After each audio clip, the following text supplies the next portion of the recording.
All right, today we are looking at Titus chapter 1, verses 7 through 9. We'll look specifically at verse 7.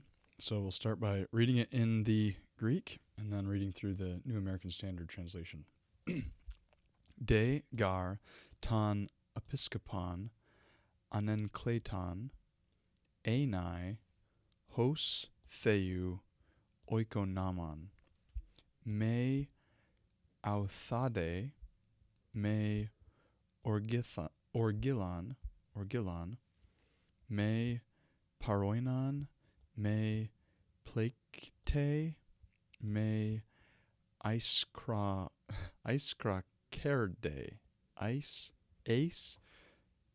iskrakerde. There we go. Took me a second there. So to read NASB, there off to the left, he says, "For the overseer must be above reproach as God's steward, not self-willed, not quick-tempered, not addicted to wine, not pugnacious, not fond of sordid gain."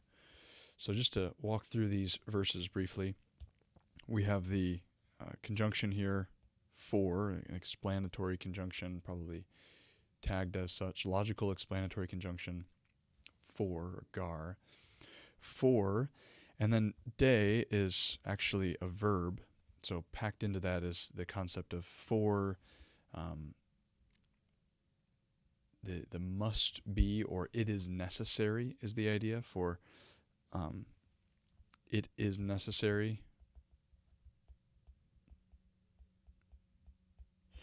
So the idea there is that there's actually the implied subject of it, so it must be the case. This must follow, and specifically when you have de paired with enai, so it is necessary to be, and then you can kind of see the subject of enai is really what's being talked about in this case. But overall, grammatically, what we have here is it is necessary, and then what follows is the thing that is necessary. So it is necessary. What is necessary? It is necessary, ton episkopon. This is where we get the idea of episcopal. It comes from that language relating to overseers. So this is the word for overseers. This is, as one commentator says, this is the functional name for the official office of elder. So elder and overseer are used interchangeably. Seen in the previous verses, we know we're talking about the qualifications for elders, what Titus is to appoint in Crete. So here we see them also called episkopon, those that will oversee. This interchange is seen as in Acts 20 also, where the elders of the church of Ephesus are gathered and charged to shepherd the flock of God, exercising oversight. So overseeing is part of the office of shepherding. So specifically, though, you'll note that this is in the accusative case, which would be confusing unless you remember that the accusative is the case for the subject of the infinitive. So this is actually the subject of this verb. So it is necessary, all of that functioning as the direct object for what is, or the complement for what is necessary, not the direct object.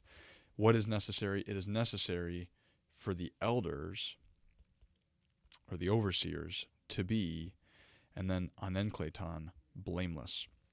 And if you do a quick word study on anenkleton, you see it's already shown up in Titus 1 verse 6. It is blameless, or free from accusation. So it is necessary for them to be blameless. But then we have a specific modifier down here, as. So what's the connection here? To be, why, or in what manner, as the steward, or as DBL defines this word, oikonomon, the administrator, or one who has authority and responsibility for something, as the administrator of God, or as a manager of God. So one who is acting really on behalf of the Lord in shepherding and caring for his flock. Why is this blamelessness so critical? Why is it so key that they be above reproach and blameless.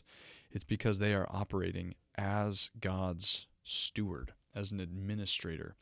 The other terminology that this is related to and used is for one that manages a household, realizing you don't have authority finally. You have a delegated authority. You're operating on someone else's behalf and realizing that you are stewarding what belongs to someone else. And in this case, stewarding and overseeing, observing, caring for, watching out for Christ's sheep.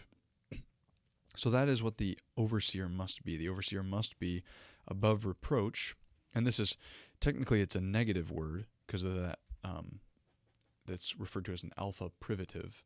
So it's negating. It is not able to be reproached, not having reproach.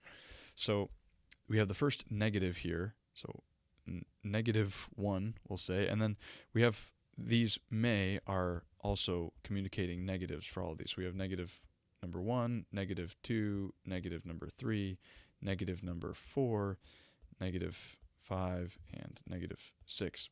In the next verse that we'll look at, we'll realize that there's 6 positive traits. But the first thing that is being walked through here is just the realization that there are things that he must not be.